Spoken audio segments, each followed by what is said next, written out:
Hey, Karen. Hey, Christy. You know, I slipped on a pumpkin. Oh, did it catch you off Gourd? Yeah, that's right. Hi, I'm Christy, a backyard gardener from Colorado. These days, gardening has gotten very popular, and my friends and I have noticed more and more people picking our brains for tips and troubleshooting about gardening. We're not experts. We just learned a lot about gardening from the mistakes we made along the way. So welcome to Upside Down Tulips, a fun podcast that celebrates gardening gone wrong. Upside Down Tulips.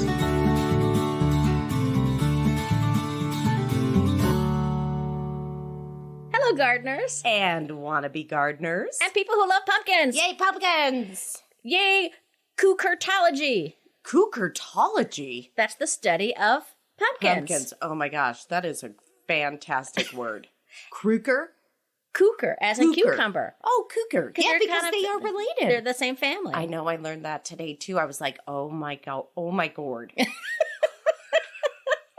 That's so punny. And I love how you dressed in orange today in I did. honor of pumpkins. Oh, but also It's the probably Broncos. It's the you know. Broncos. Yeah, because I like pain.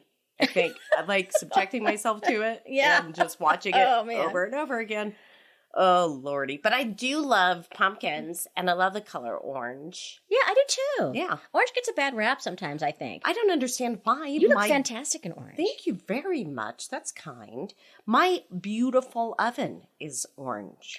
That's right. Oh, my God. I love it so much. Yes. Yeah, I love oh, orange. that's so cool. Orange is fabulous. I have an orange Le Creuset. I love the color orange. That's the original especially color. in the kitchen.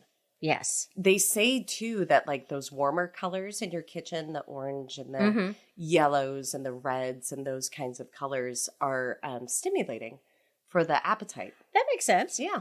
My mother had an orange and olive green kitchen in the 1970s. Oh, boy. Remember that combination? Oh, do I ever. Ours was more of a, I'm going to go with baby diarrhea green for a real long time. Yeah, that same color. Yeah, it was really awful. Finally, we got rid of that at some point because, wow, that did not stimulate my appetite. I'll tell you that much. No, thank you. Well, we hope to stimulate your appetite, everybody, today with all talk about pumpkins. Pumpkins. How to grow them. Yes. What to do with them. Please. How to keep them lasting longer. Some fun trivia. Love it. But before that, Karen, Yeah. how is your garden going? You know, it's going really, really well. We've been picking our beautiful little tomatoes for salads nearly every day. We go out there and see some. And I was able to harvest enough of our San Marzanos to make an amatriciana. So that was pretty fabulous. Say it again. A la matriciana. Okay. So it's a sauce that's so simple. With usually you use like guanciale, which is actually a jaw fat from the pig, or you can use pancetta. Okay, gotcha. Which is much easier to find. Less fatty and delicious as the guanciale, but still delicious. And then just San Marzanos and some garlic. That's awesome. Like, it's just that sounds the delicious. most simple, beautiful thing in the world. My San Marzano Roma tomatoes are flowering, Ooh. so I don't think I'm going to get any. Oh, sweet peas. Why? What happened? We talked about this last time. Yeah, it was a panic buy after the hailstorm. So And that makes so, some sense. I mean, I've got maybe a couple of Romas that are maybe about 2 inches big. oh Lord. So It's maybe a I could sad make one of those. Roma Have you seen those situation. recipes at all on YouTube or on TikTok, Karen, where people are cook tiny, tiny things? No. So they have the tiny, tiny stove and the tiny little pans, and then they chop up the ingredients with their big hands, but they do it on these teeny, tiny little stoves, and they really cook it. How And hilarious. you boil pasta, and so I could do that with my Roma tomatoes. As What I are could these- do tiny cooking. What are these stoves? Are they like Barbie stoves? Are they Yeah, like even tinier than Barbie stoves. I think they're like, I think they must be heated with like wood or like a candle or something inside them. or a match? Just a yeah, match? yeah. Yeah, they're not electric. They're Wow. like some sort of natural heat source. How fascinating. So that's what I could do with my romas. Oh, I think it's a great idea. I mean, going into the miniature cooking world is just it's a thing. interest. It's a whole, wow. That could be a whole new twist on your catering business. I mean, it really could be. Food for fairies. Yeah, exactly. Yeah. That would work. Anything else happening in your garden? So I told you about one of our acorn squash plants. Yes. That I thought was going to be a beautiful zucchini, but it wasn't. It's just another acorn squash. And it's situated right next to our broccoli, which has been beautiful and thriving. But for some reason, it has some sort of mold or something on the, I can't tell. Is it like powdery mildew? It is powdery mildew. Yeah. And I don't know why. That's so common, and it happens to pumpkins too. Yeah. It happens to zucchini plants, and I think especially it's prolific this year in the Denver metro area because we've had so much rain. That's what it must So what be. happens is that the rain hits the ground, and then all the little spores that have been living in the soil will bounce up and onto the plant. And so the more humid it is, the harder the rain it is, the more chance you have of powdery mildew. Does that powdery mildew affect the It fruit doesn't at all? It doesn't No. at all. It's just Good. unsightly. Yeah. And how dare it? And there are a couple things you can do to prevent unsightly. it. Yes. So for next year, Yes. if you take neem oil and baking soda and a little bit of dish soap, so like maybe like a couple teaspoons of neem oil, a couple teaspoons of baking soda, and a couple drops of dish soap. Okay. Like a Castile dish soap is nice, but any Sure. kind of clean dish soap would be great because the dish soap helps this attach to the leaves. And then fill it with water, so like to a gallon. Add water up to a Okay. gallon, and then put it in your sprayer and spray the leaves starting around 4th of July. Okay. And then you won't get this mildewy. You won't get as awfulness. much. Okay. You won't get as Okay. much. I've got a little bit, but not as much as I've had in the past, I mean- especially considering how. But I've been diligent this year on spraying that stuff. It was on like it took place in like a blink too. I feel like one day it was fine, and the next day it was just completely covered. there. Yeah, just cut them off. Great. Cut off those leaves and throw them away. Don't put them in the compost pile. Great. Throw them away. Good to know. Good to know, because I imagine it'll contaminate everything in there. Yeah. Yeah. Evil, awful, powdery mildew.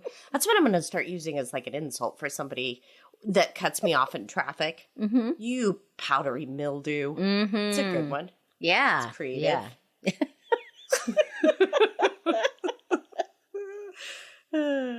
How's your garden doing? Oh, it's going... Aside from your little miniature Roma tomatoes. right beside that. Besides that, it's going great. You know, one thing I really want to celebrate is my zinnias are really coming in right now. Oh, so we just got to keep our fingers crossed for a late frost so I can enjoy them as long as possible. Yes, please. I'm always I never plant enough.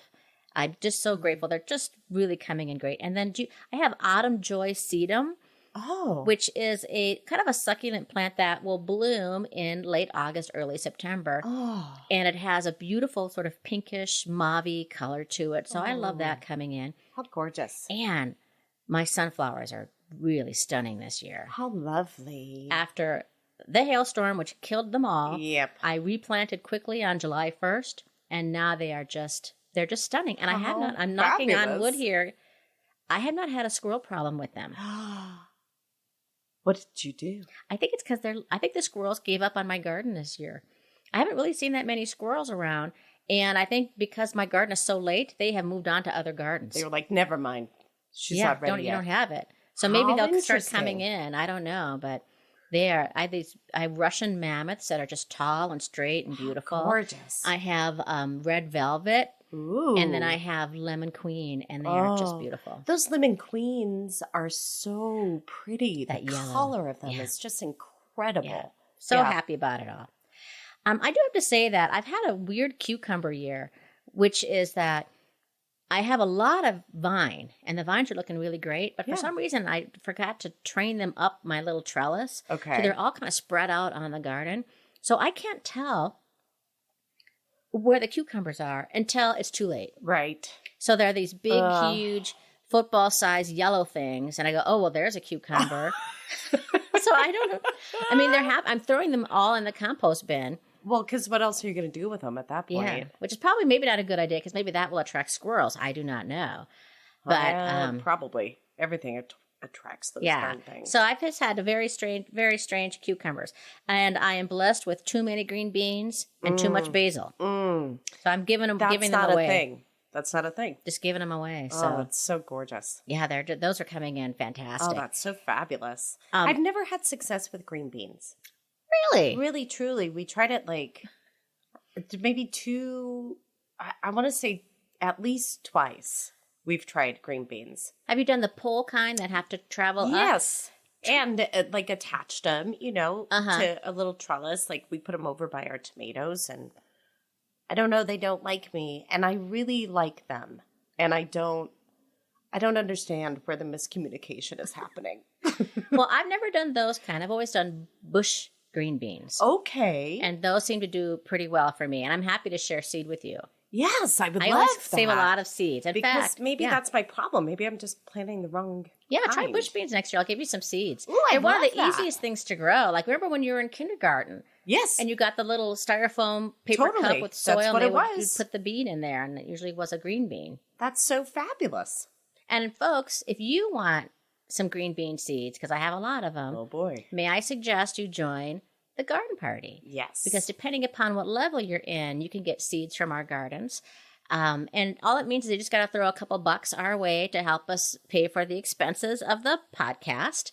And you can get seeds from our garden. You can get some fun merch like a coffee cup I or, love my coffee cup. or a tote or anything like that. And So who doesn't need a good tote? that's right. So Everybody always needs a tote.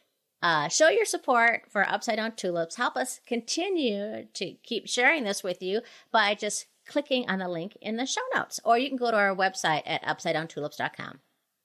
And if there are words or terms you don't understand, you can also go to the Upside Down Dictionary on our website, upsidedowntulips.com. Which is also, it's not just informative, it's also entertaining. Yes.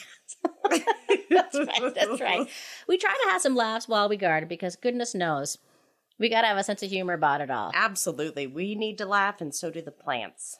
And that's one of the reasons why we do these fun pod plays. We have a brand new pod play, handcrafted just for the gardener. It's the continuing saga of Johnny Hardscribble, the sort of film noir, hard-nosed journalist who loves his sunflowers. Enjoy!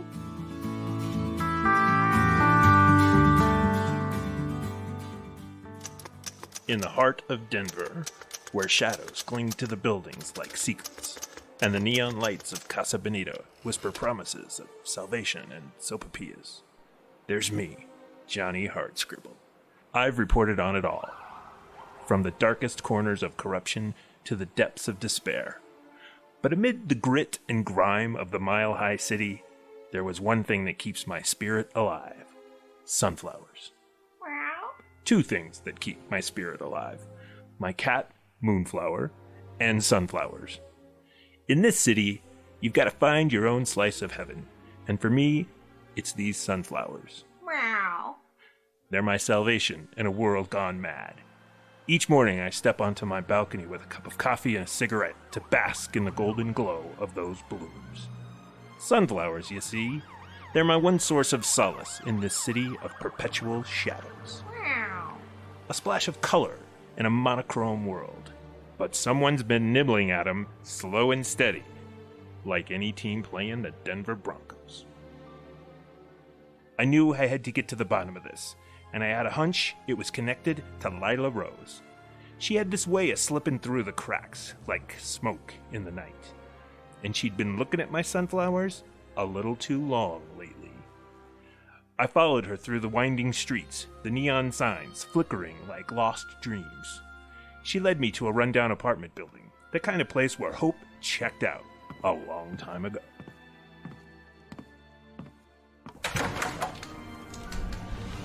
Aha! Caught you red-handed, Lila Rose. You've been eating my sunflowers. Why, Johnny, these are sunflower cookies. I baked them for you because I know how much you love those damn sunflowers. I had to do something to get your attention, didn't I? I should have known better. Lila Rose wasn't the type to get her hands dirty. No, it was something far smaller, far more devious that was responsible for the nibbled petals. Then I remembered I had to get back home and feed Moonflower.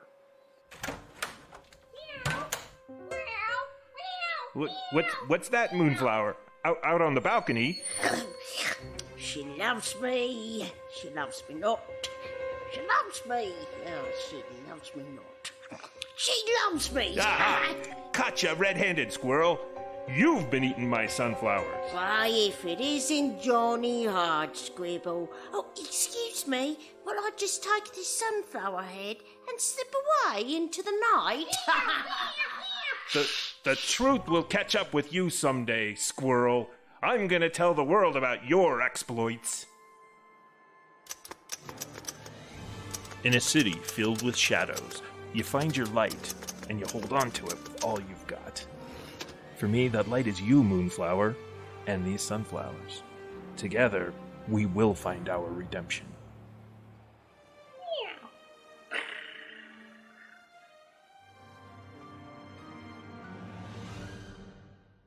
Did you grow pumpkins this year, Karen? You know, I didn't. And we typically do. Yeah. And I'm pretty sad that we didn't. You know, when we went to go get some of our plants, they didn't have any pumpkins. So I don't know if we missed the pumpkin rush. I don't know what the heck happened there, but we didn't get any this year. I had some that got smushed by the hailstorm on June 30th. So on July 1st, I replanted. And I have a huge pumpkin patch. Oh, I went a little crazy. fabulous. You know, and it's just beautiful. I'm so excited because I have 3 pumpkins growing that I know of. Oh, that's so lovely. That I can see. I love it. That's so lovely. And the squirrels haven't gotten to them. Yeah. No, they haven't. Good. So Good. That's good. I think that's cool. Keep them hidden. I'd have to say, I've really gone into growing pumpkins the past couple of years. And I don't know why, but I have a theory on why pumpkins are so fun to grow. Yes, please.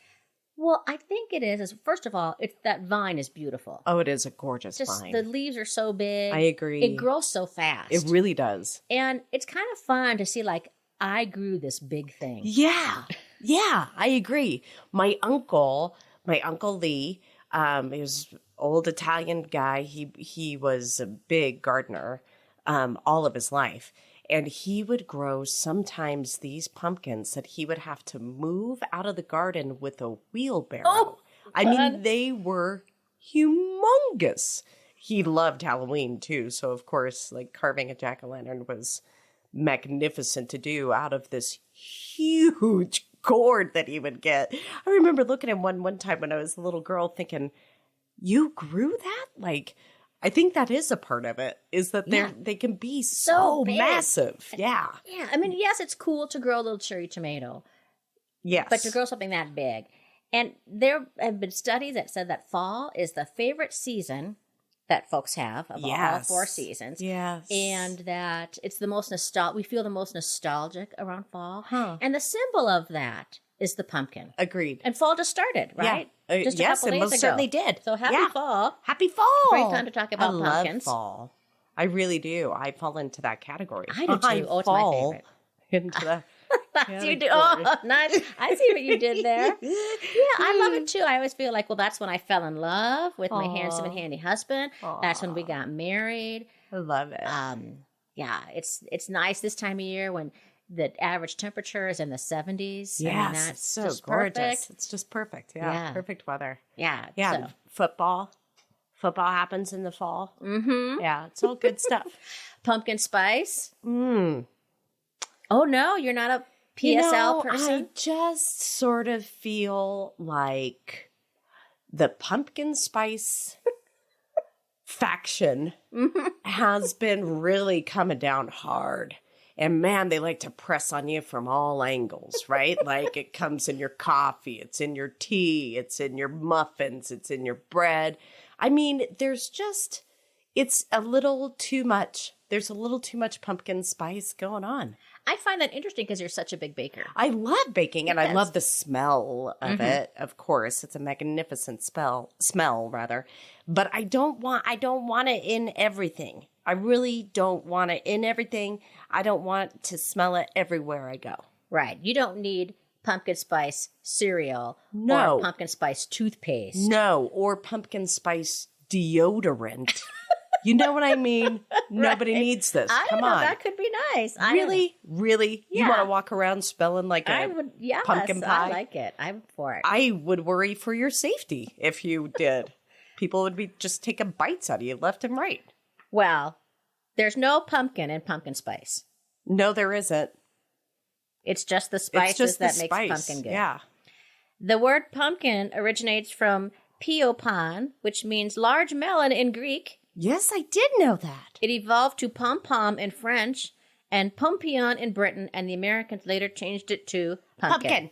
Did you know that the first time that the word pumpkin was used was actually in the fairy tale Cinderella? I love that. Yeah, it's pretty cool. That makes total sense, though. Doesn't That's it? Charles Perrault, right? Yes. And he's French. Yes. So Pumpkin. He said it was a pumpkin. a pumpkin is technically a fruit. Yes. Because it's got those seeds on the inside. And it is, it includes the family of cucumbers and melons. And a pumpkin is part of the berry family. No, it's not. That one you just made up. It is. It's a berry. Really? Yes. Is it Has what- something to do with like one ovary that happens in the plant. Oh, In how the female part of the interesting. plant. Well, and isn't it true too that the female flower is only fertile for a couple of hours? Yes. So And it's your like, that's bees it. have to be You on better it, hurry. or you have to hand pollinate. Yeah. Do You have you to get in there. do you hand pollinate? I did not this year, but I think Have you done it before? no. No. To me, that's like milking a cat. I don't even know how you I would. think what you do is you take the difference between a male flower and a female flower is a female flower is going to have a little bulbousy end to it at the base of the flower. Okay. So then you need to take the male flower and like get the pollen, Get it in shake there. it, get Get it on in there. that's right. Make some magic happen. And then yes, when one male pumpkin flower really loves another female pumpkin flower, they have a special hug. Oh, that they yes, do. that's right. That's right. That's how we explain it. That's exactly how we explain it. I kind of love that it happens by. I mean, the chances of it with the female flowers only being available for a couple of hours is pretty incredible to me. And that makes sense when I think about it now. Like, why do I have I planted a lot there's so many vines there, but I only have like 3 visible pumpkins. So that Right. kind of makes sense. I- The magic of it all. Totally, yeah, it's so cool. Scientists believe that pumpkins originated in North America about 9,000 years ago. Wow. And the oldest pumpkin seeds have been found in Mexico and date back to somewhere between 7,000 and 550 BC. That is so cool. That is so cool. And I learned that every single part of the pumpkin is edible. The vine, the leaves, the stem, all of it. The guts? The guts, all of it. You can eat of the whole course, we thing. know the seeds are. Yes. But like it's all edible. Pepitos. I was like, how fabulous is that? That's an amazing plant. Who knew? I don't know what I would do with the vine, though. But I guess if you're in a pinch, I mean, you could make a salad. You could make a salad out of it. Yeah, Yeah. totally. Totally. I don't know what it tastes like. Now I'm all curious to try to see what it tastes like. Yes, that's right. Of course, people, the you want a sincere pumpkin patch, Not a false one. Not a. right?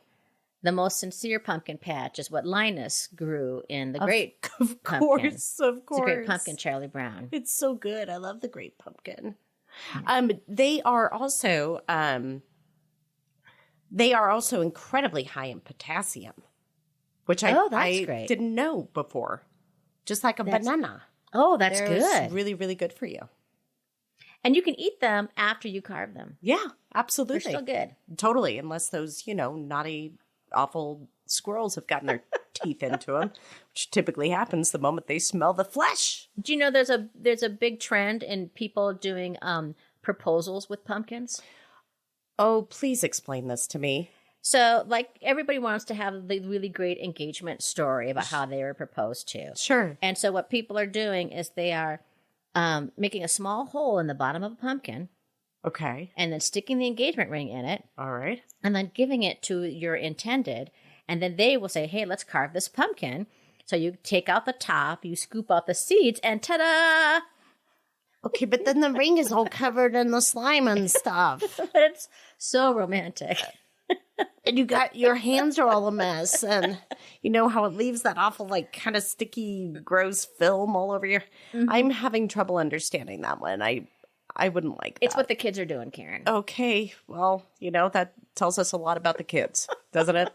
Tells us a lot about them.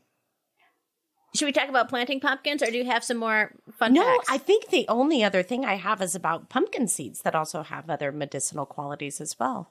Said to be, you know, again, high in potassium, and they're also, they help with inflammation. That's good. Yeah, and I love them. Well, friends, if you want to plant a pumpkin patch, which we strongly encourage you to do, it's good to do it in early spring, or you can start your seeds indoors, or you can go ahead and buy a little seedling at your local nursery. Yep. 2 to 4 weeks before your last frost of spring, if you live in a cold region. Okay. So our last frost is around May 10th-ish or so. It's getting a right little... around Mother's Day-ish. Yes. Yeah. So if you want to start them inside, think about end of April, early May to start them inside. I start mine, of course. I winter sow them in milk jugs is when I usually do this, and just to get them going. And then I plant them in my compost pile. Oh, that's so smart. They're typically planted in raised rows or hills because that allows the sun to warm the soil early in the spring because pumpkins do not like cold. Right. So if you plant 4 or 5 seeds per hill, about 1 inch deep, and they say the hills should be placed 4 to 8 feet apart, as the plants require a lot of space to sprawl out. Because they get so big when you're lucky. They get so big. No, I didn't do that. I planted my hills about 6 inches apart. And they're doing just fine. And they're doing just fine. They also say that you should thin them out when they're 2 to 3 inches tall. Oh. And pick only the strong ones, which, of course, everybody knows I have very hard trouble thinning. I really don't like to thin things out either. I did not thin, so that's me. I don't know. Maybe that's why I only have 3 pumpkins growing, because I have too much happening over there. I'm not entirely sure. Huh. When your space is limited, though, you can train them on a trellis, or you can train them in a circle. You know, I've done that before. Nice. So we had them like kind of up against our fence of our garden, and then we were able to train them all the way around the perimeter of the garden. That was the best year that we had for pumpkins. I think we had like 4 or 5 that year. My vines are going everywhere. They're going into the driveway. They're all over the compost pile. They're going into the neighbor's yard. They are invading my tomato town. I did not do a good job of training my vines. They are taking over the whole wild. thing. They're out of control. But they do kind of say you need about 4 feet by maybe 15 feet That makes sense. to grow a pumpkin patch. That sounds about right. They can be grown in containers, Really? but you need really large pots to accommodate their mature size. And that's why most people just choose to do them directly in the earth in an open space. Yeah. Well, because I can't even see the size of a container that you would need for... Like one of those big barrels. Okay. Yeah, that could work. Because that's about the size of my compost pile. Or a trough. Yes. Yeah. Oh, yes. That would work. Yeah. Yeah. I get it. All right. Well, when we come back, let's talk about how to care for your precious little pumpkins. Yes. And then we'll tell you all the great fun things you can do with it. But Fabulous. first, Fabulous. here's a fun pop play written by Karen Slag.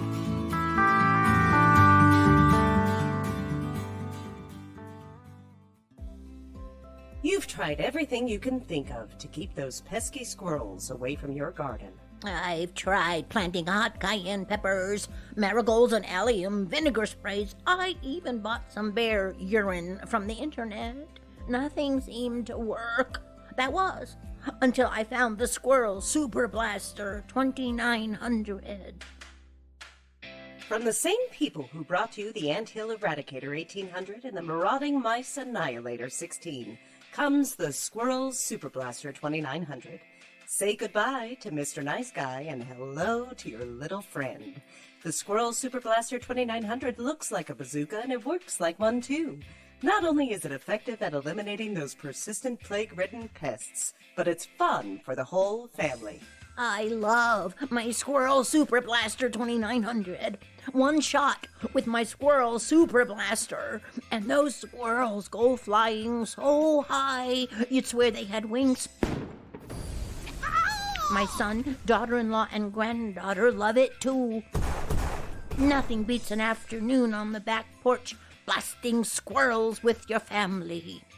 When you're done playing nice with natural repellents and are ready for a blast, try the Squirrel Super Blaster 2900. Upside Down Tulips does not condone the use of a regular bazooka on any vermin or rodent. Please only use the Squirrel Super Blaster as directed. Using the Squirrel Super Blaster may result in extreme fun, possible eye injury, potential for blastback, property destruction, and incontinence. UDT is not responsible for any of these problems or any other problems ever. So you planted your pumpkins, you got your little seedlings, you've thinned them out because you're a ruthless, cold-hearted person. Heartless, awful human. And now, so here are some of the things to do to help make sure your pumpkins thrive. One thing is that pumpkins need full sun. Yes. So at least 6 hours of light per day. Wow.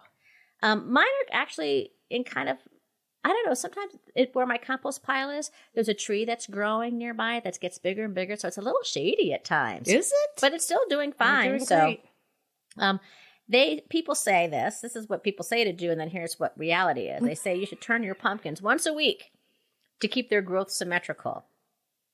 No, I don't think anybody's going to go out there and turn a pumpkin. I'm just worried about breaking it off. Oh, I know. I would be terrified that it would just come right off. Yeah. I'm pretty sure my uncle did.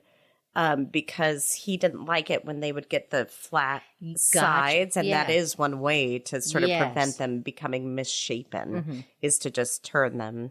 You know, gravity does a number on us all, including the pumpkins. That's right. I like its unique little shapes that they make. I do too. I really do too. I one time had one that was like growing through the fence and had all these, and I pulled it out and it looked like Walter Matthau. So I kind of think that's fun.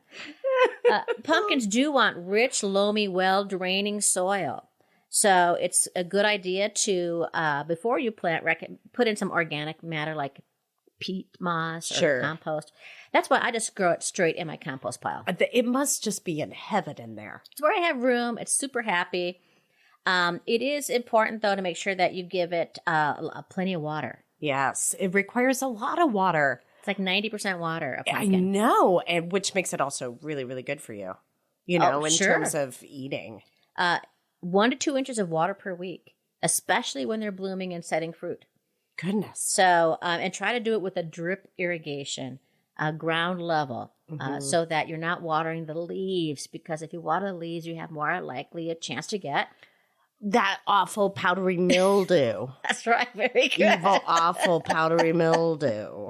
They're hungry. They eat a lot. So make sure that you give them plenty of food, especially if you want the bigger pumpkins. So make sure you're fertilizing. Right. Well, and steroids if you want the really, really big ones. That's right. Steroids are good. And then like squash, they need a lot of heat to produce fruit. So they grow best at temperatures between 65 and 95 Fahrenheit. That's quite a swath. Yeah, that is. That's pretty true. It's a nice swath of temperatures. For feeding, I was going to say this. Make sure you use a high nitrogen feeder. That's a 10-5-5 ratio. Oh. So lots of nitrogen for it. Especially when they're about a foot tall. Once they get to be a foot tall, make sure you're feeding them a lot. Interesting. And if you're not seeing bees around there, you're going to have to get in there and self-pollinate. I mean, just get in there. Introduce that male flower to the female in that short little window of time that you have. Yeah, that 2-hour time. I mean, my goodness. Yeah. Now, there are some things that love pumpkins as much as we do, which are squash bugs. And this, I think, might have been what was happening to our zucchini the past couple of years also. Squash bugs can also attack it. They affect young plants, causing them to wilt and die. Oh. And the best preventive measure is to inspect your plants and pick up if you see any red eggs or grayish insects. Those are probably the squash bugs. Okay. Neem oil is nature's way of getting rid of that naturally. Sure. So that's why I spray That's so with smart. neem oil, baking soda, and dish soap. Because and not only water. will that prevent the powdery mildew, but it Yeah. will from the squash bugs as Yeah. well. Great. Cucumber beetles are a small striped beetle that will eat holes in the leaves and cause them to yellow and wilt. Oh, And you can prevent this by putting row covers over. But sometimes I just feel like that you're just trapping the bugs inside. yeah, the I row cover. agree. I think you're just, you just built them a roof. Yeah. That's what you did. And then you'll have to take them off so the bees can get in to pollinate. Yeah, I don't So- like it. I don't like it. Yes. And I then, don't of like course, that as one. we have said, powdery mildew. Ugh. But fortunately, it's rarely fatal, powdery mildew. It just doesn't Thank look goodness. doesn't look pretty. Yeah, it doesn't look pretty, and it makes, I always worry about the fruit. I'm always like, oh God, is the fruit okay? Is everybody okay? Because it just doesn't look right. It makes the plant look sick. Yeah. When you grow pumpkins, do you just let the vines continue to grow, or do you prune the vines? I just let the vines go. Just That's let them me be. too. But Yeah. people say that you're also supposed to prune them. If you want to help keep control of the size of the vine, and then Okay. you want larger plants, So that would make and some sense. larger fruit. Right? Like if you have, for instance, your 3, if you cut the vines, then will those 3 just Yes. get bigger? Yes. So that's kind of lovely if you want to, enter into any crazy pumpkin contests. Wait until they're 10 feet long before you start pruning. Okay. And when you do harvest the pumpkin, now this is a long season experiment that you have. Some pumpkins need 90 to 110 days to mature. Wow. So if you're a short season climate, make sure you choose a variety that will take time to mature in your garden. Don't harvest too early, or they will be more challenging to deal with. Sure.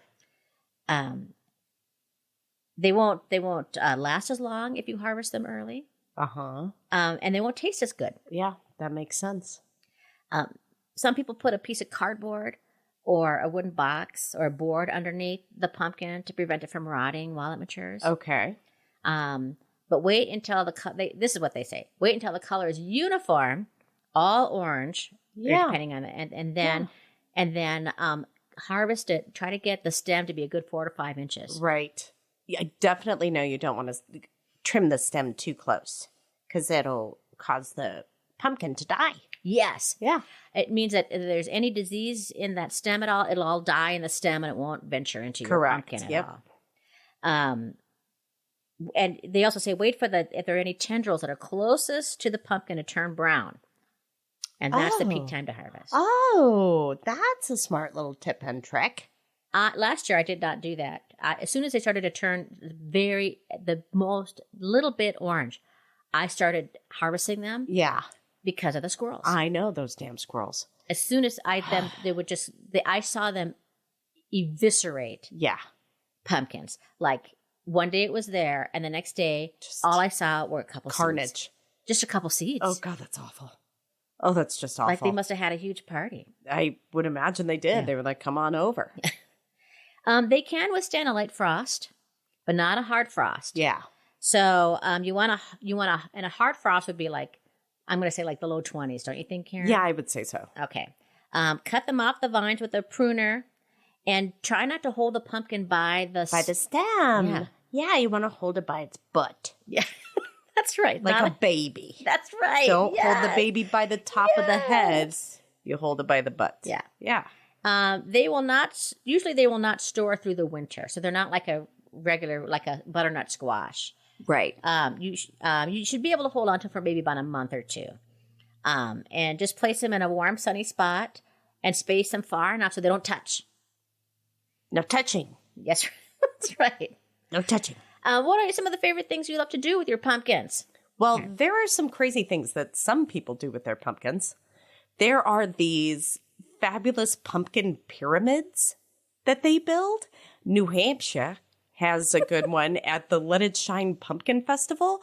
This thing was just a tower of gourds. Then there's this huge, fully lit jack-o'-lantern pyramid that I saw pictures of that took place at a festival in Atlanta. it was incredible. And I also thought it's exceedingly dangerous. I Yeah. just hope that the fire department was all just standing by Yeah. ready, because at any moment that pyramid could just topple With over. lit candles with lit inside it. Oh, that candles sounds fun, inside. though. Oh, and it was so pretty. The pictures of it were so pretty. There's, of course, the ginormous pumpkin regatta in Sugar House, Utah, which that is fascinating, where you just take these big pumpkin carcasses and just canoe down a river. I mean, it's fascinating. That's fascinating to me. What I love too is that they'll have people who'll be like dressed in the pumpkin. So they're using the pumpkin as a boat, but then they also like their shorts are pumpkins. Pumpkins. Yeah, They I are. love that. They're really pumpkins. There's like pumpkin drops, of course, which is just essentially dropping huge pumpkins onto other objects to smash Always them. fun. Yeah, of course. Pumpkin chunkin'. Pumpkin chunkin', that's right. And there's also the ones that they fill with candy, kind of like a piñata. So when you're smashing the Oh, that's pumpkins, fun. then the pumpkin explodes and there's Oh, candy I love everywhere. I that. do love that that's one so too. fun with kids. Yeah, that sounds fabulous. And then also, only in America, of course, some people carve pumpkins with guns. And I'm like, how does that really, to me, that just sounds like a squirrel came up with that and was like, hey, Yeah. carve this pumpkin with a gun. Just explode it so I can have it. Yeah, especially if you had like it'd have to be a gun, like it could be like an automatic. It'd have to be like a very tiny, so you could Like be a little 22 precise. or something. Yeah, Yeah. right, like Yeah. a Derringer. The Derringer. That's right. That's right. There's some fabulous pumpkin festivals also throughout the world. The largest pumpkin festival is in Ludwigsburg, Germany, at the Ludwigsburg Palace Gardens. There's 450,000 pumpkins at this festival. And it runs from August through December. 500,000 pumpkins. 500,000 pumpkins in this one Wow. Palace Gardens Wow. in Germany. I thought that was fascinating. There's also the Great Australian Pumpkin Roll, which is similar to the rolling of the cheese wheels, but with pumpkins. And I just hope nobody's at the bottom of that hill. Yeah, down a big steep hill. Yeah, very scary. Oh, Oh, and they're only gaining momentum. That's Right. kind of terrifying to me, to be honest. You cook with pumpkins? I cook with pumpkins, yeah. There's a big trend now that people say cook, don't carve your pumpkins. You know because- what? I'm in the camp of carve then cook. Yes, me too. Yeah. Because pumpkins contain 92% water and we're spending all these resources on it, then they Yeah. should provide some other use. But if depending upon, so you could paint your pumpkin and For sure. then enjoy it and Yeah, eat it absolutely. after Halloween.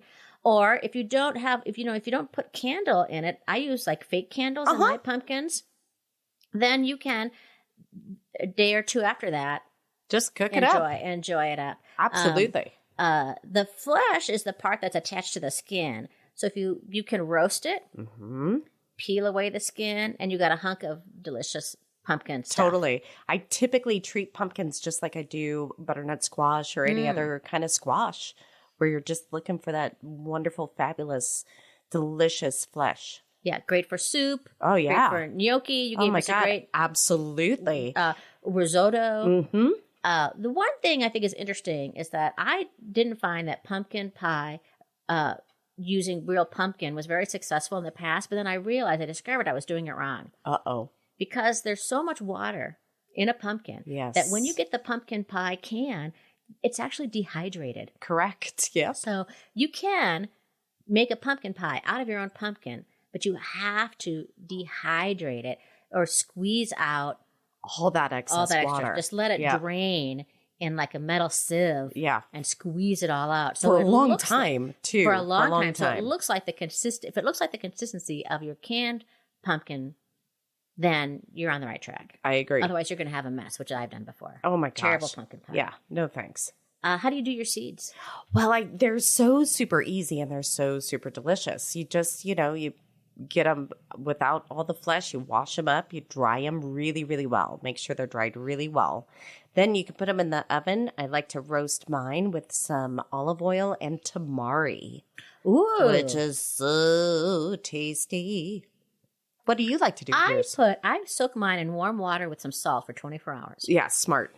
And then I drain the water off and I lay them on a cookie sheet to dry overnight. Dry. Yes, make sure they're super And then dry. I like to do, olive oil, Yes. salt and pepper. Nummies. You Can't know, go I do wrong. it 20 to 30 minutes at 400 degrees. Yeah, that's about what I do for roasting them as well. And you can really put anything you want on them, whatever you like. You Yeah. can put Cinnamon and pumpkin sugar. spice. Okay, people? Would that be okay, Karen? For the pumpkin spice Would it be okay brigade to out put there. pumpkin spice I on mean, pumpkin seeds? for people, if it, I'm not gonna yuck your yum, but it's not my. I prefer tamari. The best ones for cooking are Cinderella, Yes. Lumina, which is a white pumpkin, Oh, I love the white pumpkins. and sugar pie. Yes, of course. Doesn't that one make sense? That the sugar pie would be for eating. They're smaller. So smaller ones are better for pie. This is true, and they tend to have more flesh, the smaller ones. The best ones for carving are Connecticut Field, which is the most common grown commercially for Halloween use. Huh. Jack-o'-lantern, that's what I grow. Yes. Jack-o'-lantern, a botanical interest, aptly named. And then Howden, Howden, which will have the variety is slightly elongated. And the flesh, but it's also good for cooking. Nammies, I love it all. Did you know that Illinois actually is the state that they have all of the pumpkins pretty much in the whole wide world? Really? Yeah, they produce 95% of the pumpkins. That's interesting. And it's the home of Libby. That makes total Doesn't sense. it? Yeah. Okay. And I was like, absolutely. what is it about Illinois soil that really likes it a lot? But it's in Morton, Illinois. Nice. If you want your jack-o'-lantern to last longer, spray it with a water bleach mixture. Yes. If That'll help hopefully with the stupid squirrels too. Also, what will help with stupid squirrels is Vaseline, Yes. in theory, Yeah, which is really gross. And yeah, or pepper spray. pepper spray is good. Or bear piss.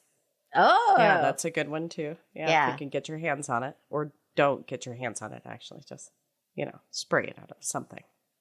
So we hope folks are inspired to grow their own pumpkin patch next year. A sincere one. Yes. The most sincere the pumpkin most patch of sincere them all. pumpkin patch. You're never going to believe what time it is. What time is it? It's mailbag time. Ding dong. Ring, ring. Ring ring. That's right. It's ring ring. Ding dong. It also works too. Lord. We have a fun letter this week, friends, from Laura from Denver, who wrote us early on this summer. She wanted to learn how to grow a sunflower circle because she wanted to have a beautiful sunflower hut that she could have dinner parties in. And so it was super fun to talk about the different ways that people could do that and what a great way to make a little fort for children. Oh my gosh, I just love that idea on so many levels. How beautiful that is. And to she just did sit it. amongst them. She did it. She did it. And she wrote us to tell us what happened. Dear Upside Down Tulips, well, it's been an interesting summer with the sunflowers, squirrels, and grasshoppers. I planted 4 varieties: Pure Cut, Gold Life, medium height, Pure Cut Red, medium height, Ice Cream, short, and then a friend gave me some seeds for the giant ones. They got 14 feet high. Wow. Whoa. The giant ones grew taller than my house. Wow, fun. Wow. The squirrels began helping themselves to the juicy young seeds, and for a while I fought them head on. One day I got into a yelling match with one persistent little fella. I swear he weighed 20 pounds, so fat from the bounty. But I also noticed other things. The squirrels would gnaw off an entire head of the stalk, which was really upsetting to me. But then I noticed that new buds began forming at the leaf junctures, so these headless stalks grew little flowers up and down. Nature's pretty incredible in that way. That's sweet. Some of the fallout from the hungry squirrels. Oh, there's a horrible picture here of just Oh, an no. absolute sunflower disaster. Oh. They have wreaked havoc. You know what's it's so awful. cute, too, is that she's got this little, in these pictures, in this beautiful sunflower circle, she's got the little chairs and a table. Wouldn't that be fun It's to such sit a up there? beautiful setting. Then you walk out and the squirrels have decimated The table it. is just full of shredded seeds. It's awful. And she continues, in this debris, I noticed a grasshopper casually strolling across the table, periodically stopping to munch on a leaf, and I could see there was a large game of nature afoot. This allowed me to stop fighting the squirrels and simply enjoy the circle of nature. Oh. Most of the sunflowers are spent now, but for a time, the bees had a heyday. I hosted one dinner inside the flowers and did some witchy spell work under the full moon rising. I'll definitely be planting one again next spring and perhaps try planting something elsewhere. Sweet corn? To hopefully distract the squirrels. Thanks for all the encouragement you've given. I love you, ladies. Laura. That's so nice. So lovely. I love it so Laura. much. And you know, what I think is also kind of fun is that, you know, I've tried to do that too, is to try to just distract the squirrels. Yeah. Like, you can have this. Yeah. But leave this alone. Yeah. They don't typically fall for that.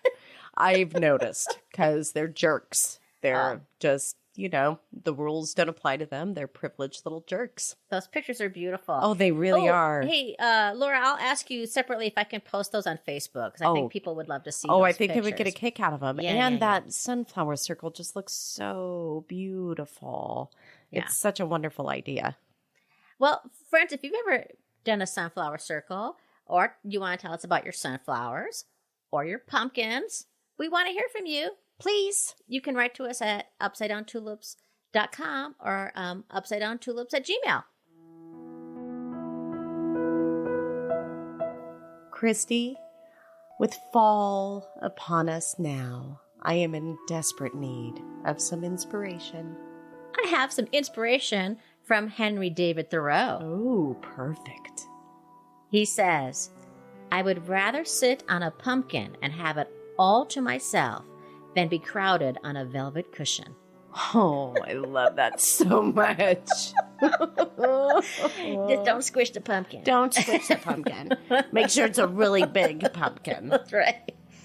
Oh, everyone, thanks so much for listening. You've reached the end of Upside Down Tulips this week. We are Karen Slack and Christy Montour-Larson. And if you got some laughs and some sort of value out of this week's episode, could you please do us a favor? Hit that subscribe, like, or follow button wherever you listen to your podcast. Thank you so very much to Denise Gentilini for composing and performing the Upside Down Tulips theme song. If you want to hear more of her fabulous music, go to denisegentilini.com, or you can find that link at upsidedowntulips.com. And super duper thanks for the many talents and wonderful kind hearts of John Moore and Edith Weiss. Join us in 2 weeks for another episode that will delight and amaze you. And don't forget, Karen, if you make a mistake, Your garden will forgive you. Upside down to